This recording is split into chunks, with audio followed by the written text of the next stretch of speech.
Um,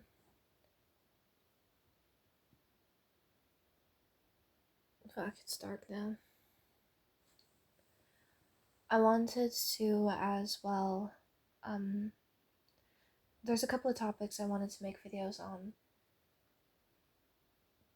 but the one that I want to make a video on now, what was it? Oh yeah, narcissism. No, I relate heavily to, those videos I've been putting up on my channel of Amberlyn Reed. I am seeing a scary amount of myself in that woman.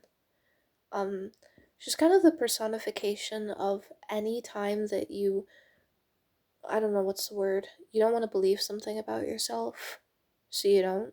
She's like the personification of denial. Like, wow. Just wow, honestly.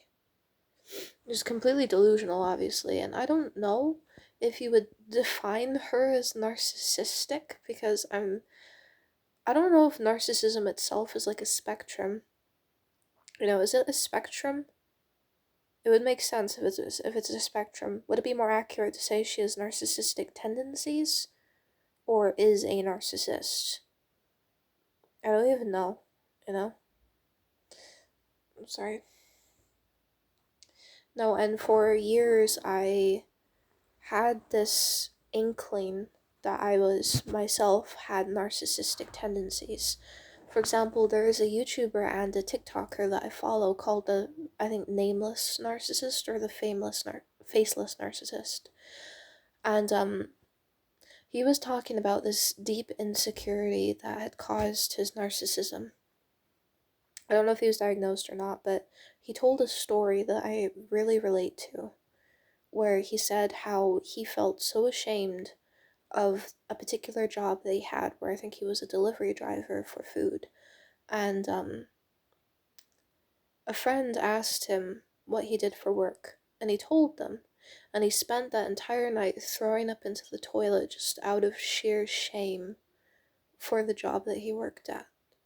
And that is a level of insecurity that I achingly relate to. I had an inkling throughout my life that I was developing narcissistic like tendencies. It started when I like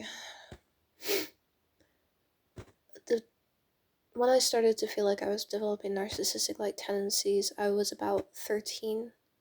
And at that point in my life, I had been told that I was a horrible, selfish human being by my mother, so often that I was beginning to believe her.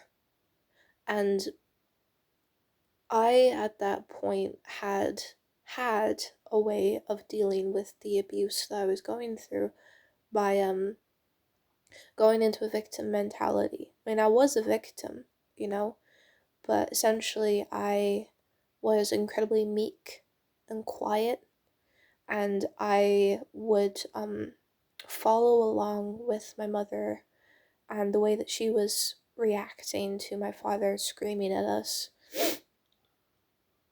where she was just grooming me to be quiet and accept it. And at some point I had the realization that I was never going to be good enough to make it stop. That it was senseless and it was meaningless, and no one was going to save me but me. And with that realization evaporated a great deal of my empathy. I started to operate in the world as if the world was out to get me. And I never fully lost my empathy, obviously. I think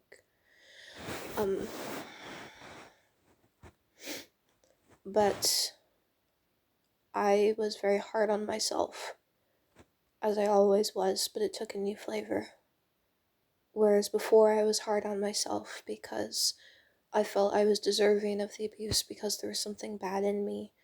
The stance I was taking now was, well, Brooke, it doesn't matter whether or not I'm a bad, selfish, horrible human being.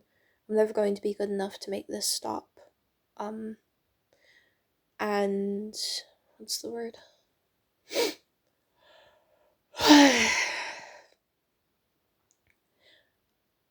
It's my fault for letting this happen because I'm not strong enough to make it stop, to remove myself from the situation, to be something carnivorous enough to make this stop.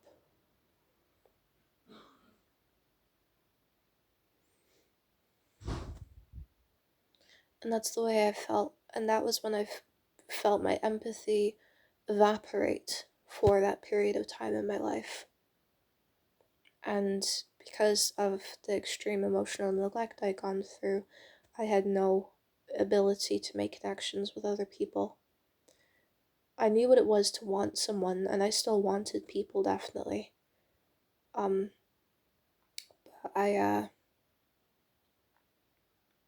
sorry, I'm a little dissociated for this.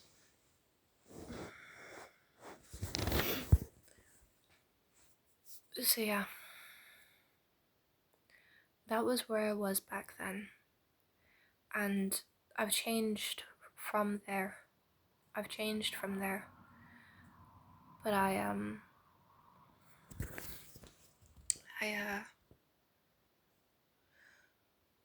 something occurred to me recently where,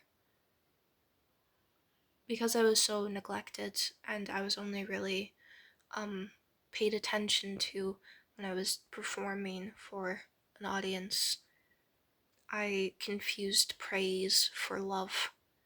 And that is something that I have to work my mind around now, that praise and admiration are not in fact love. And I think that's part of what can cause narcissism, is if you're neglected entirely and only wanted for a performance or for something that you do, you're going to innately see the world in terms of hierarchy, attention being a resource that you're starved of. So that's probably part of the reason that narcissists rate themselves and rate others on a scale of 1 to 10.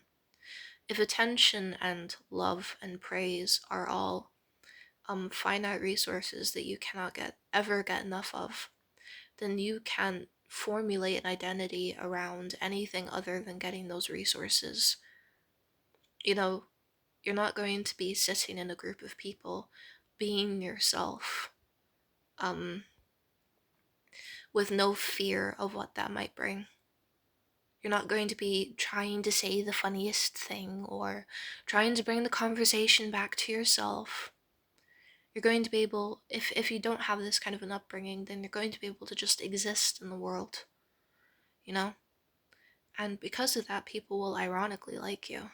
That's the ironic thing. So I think that's part of the reason narcissists see the world in terms of hierarchy, with certain people being at the top and certain people being at the bottom.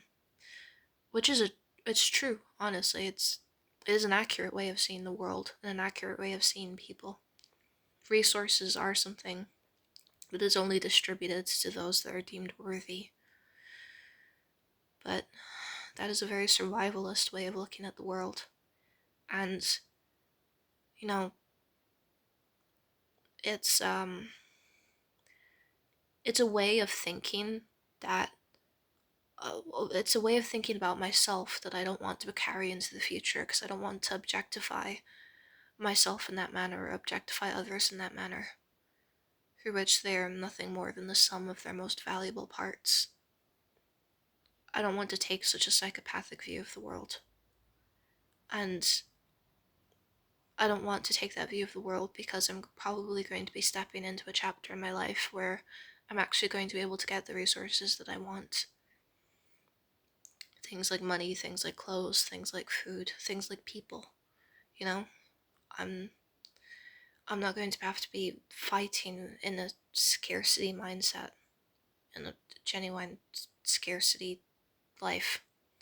I don't know if I'm making much sense. I don't want to have to bring lessons I learned from an abusive upbringing, from a mindset of scarcity, that into a future that I hope and will likely, as I'm beginning to see, will likely turn out with more than enough for me. I don't know if that makes sense. If I'm about to have more than enough, then I don't want to be constantly worried. I don't want to be afraid that I'm going to starve in a pantry.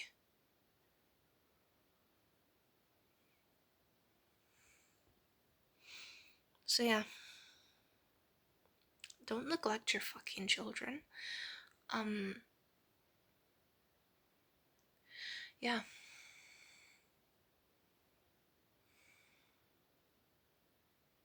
I gotta feel sorry for narcissists sometimes, honestly. It's an exhausting way to live.